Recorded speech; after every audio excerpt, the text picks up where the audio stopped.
This is Audible. The Untethered Soul, The Journey Beyond Yourself, by Michael A. Singer. Narrated by Peter Burkrot. Copyright 2007 by Michael A. Singer. The Untethered Soul is a registered trademark of Shanti Productions, Incorporated.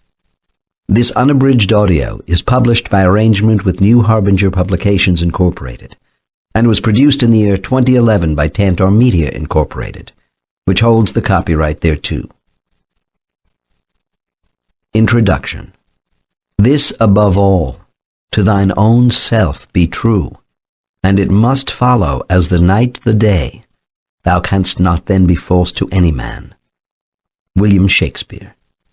Shakespeare's age-honored words, spoken by Polonius to his son Laertes in Act 1 of Hamlet, sound so clear and unambiguous.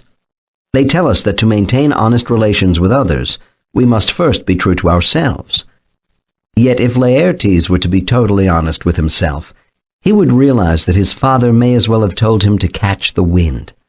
After all, to which self are we to be true? Is it the one that shows up when we're in a bad mood, or the one that is present when we feel humbled by our mistakes? Is it the one who speaks from the dark recesses of the heart when we're depressed or upset, or the one that appears during those fleeting moments when life seems so fanciful and light? From these questions, we see that the concept of self may turn out to be a bit more elusive than initially presumed. Perhaps if Laertes could have turned to traditional psychology, it would have shed some light on the subject. Freud, the father of psychology, divided the psyche into three parts: the id, the ego, and the superego. He saw the id as our primal animal nature, the superego as the judgment system that society has instilled within us, and the ego as our representative to the outside world that struggles to maintain a balance between the other two powerful forces. But this certainly would not have helped young Laertes.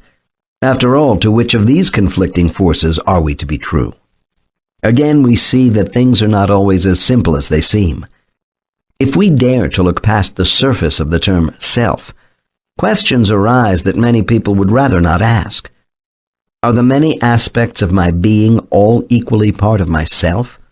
Or is there only one of me? And if so, which, where, how, and why?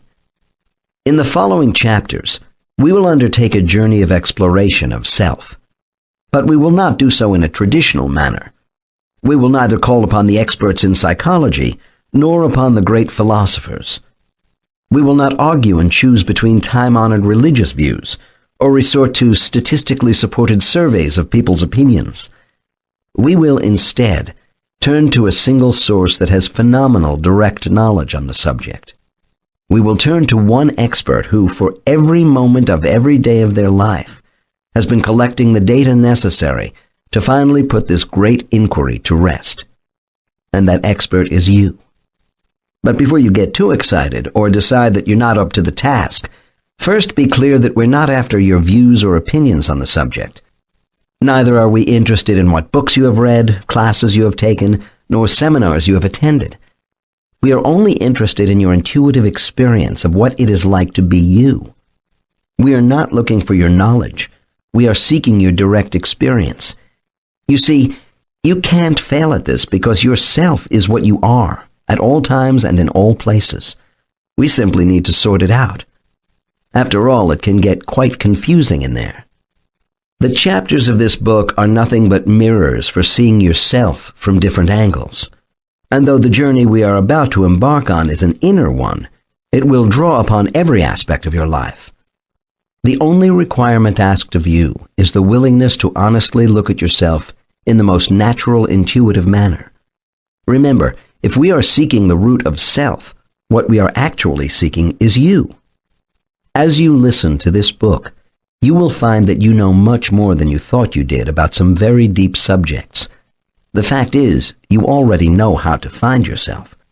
You have just gotten distracted and disoriented. Once refocused, you will realize that you not only have the ability to find yourself, you have the ability to free yourself. Whether you choose to do so or not is entirely up to you, but upon completion of your journey through these chapters,